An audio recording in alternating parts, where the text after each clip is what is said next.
नाज़िन NA 198 जे हवाले सां चूंड मुहिम जो सिलसिलो जारी आहे। NA 198 ते PP जो उम्मीदवार मीर आबिद खान भयो जेको आहे उहो चूंड मुहिम जो आगाज़ करे चुको आहे। हिन वक़्तु असां खानपुर शहर में आराई बिरादरी जे पीपल्स पार्टी जे ऑफिस में मौजूदु आहियूं, जिते मीर आबिद खान भयो जो बिरादर आहे वॾो मीर बाबल खान भयो हिन वक़्तु टाउन कमेटी चेयरमैन सेठ अफ़ज़ल वटि पहुतो आहे। सेठ अफ़ज़ल पारां PP सां साथ निभाइण जो वचन कयो आहे। अचो त पहिरियां ई टाउन चेयरमैन सेठ अफ़ज़ल खां पुछूं त कुझु ॾींहंनि खां जेके रंजिशूं हुयूं उहे ख़तमु थी चुकियूं आहिनि या जेके साज़िशी माण्हू जेके साज़िशूं कनि पिया उन्हनि साज़िशुनि खे केतिरे हद ताईं नाकाम बणायो आहे। जीअं त तव्हां चयो साईं चए PP सां निभाईंदुसि, मां निभाइण वारो न आहियां। मां PP जो हिकिड़ो अदना कारकुन आहे। इंशाअल्लाह ताला मुंहिंजो जीअण बि PP सां आहे, मरण बि PP सां आहे। इहे रंजिश नाराज़गी ॾिसो हिकिड़ो जमहूरियत जो हुस्न आहे, उहो मुंहिंजो को कंहिं आम माण्हू सां नाराज़ को न आहे।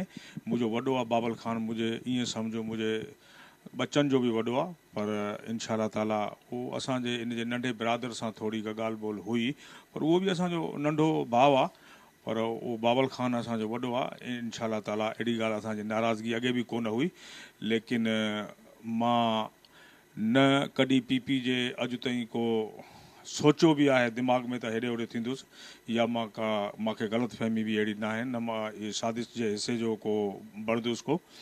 इंशाअल्लाह ताला मां हिकिड़ो अहिड़ो कारकुन आहे PP जो मां ज़िंदगी जेसि ताईं हूंदुमि निभाईंदुमि इन्हनि सां, पोइ मुंहिंजी औलाद बि निभाईंदी इंशाअल्लाह बाबल खान सां। मुंहिंजो वास्तो अॻे बि को पीपल्स पार्टी सां एॾो न हो।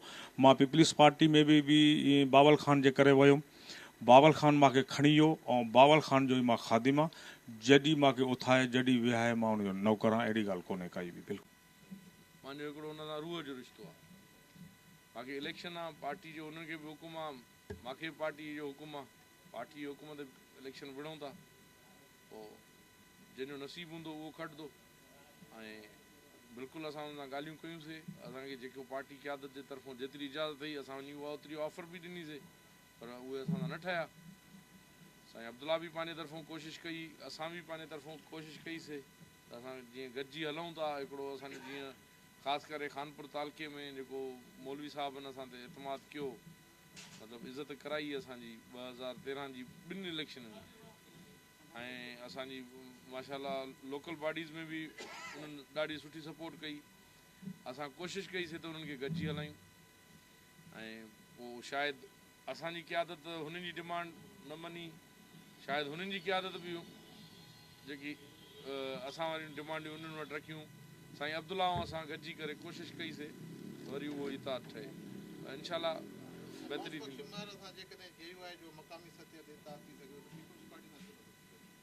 साईं उहो हाणे उन्हनि खे जिते जंहिंखे फ़ाइदो जेको ॾिसंदो उहो पंहिंजे फ़ाइदे सां हलंदो। ऐं हिते हिकिड़ी मां ख़ासि करे क्लियर ॻाल्हि कंदुसि, जे अगरि तव्हां महिरबानी करे न्यूज़ खे हलायो, हिते हिकिड़ी अफ़वाह हले थी त बाबल खान ऐं ग़ौज़बे खान अंदरे खाने ठहियल आहिनि।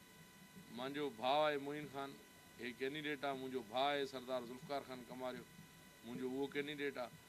मुंहिंजे वस में जेतिरो बि हूंदो, मुंहिंजा दोस्त, मुंहिंजा बिरादरी, मुंहिंजी क़ौम, मुंहिंजो जेको बि वस हूंदो, किथे बि हूंदो, पाकिस्तान पीपल्स पार्टी खां मुंहिंजो वस हूंदो, जिते बि मुंहिंजो हिकिड़ो वोट आहे या 1000 वोट आहे, उहो पाकिस्तान पीपल्स पार्टी जो।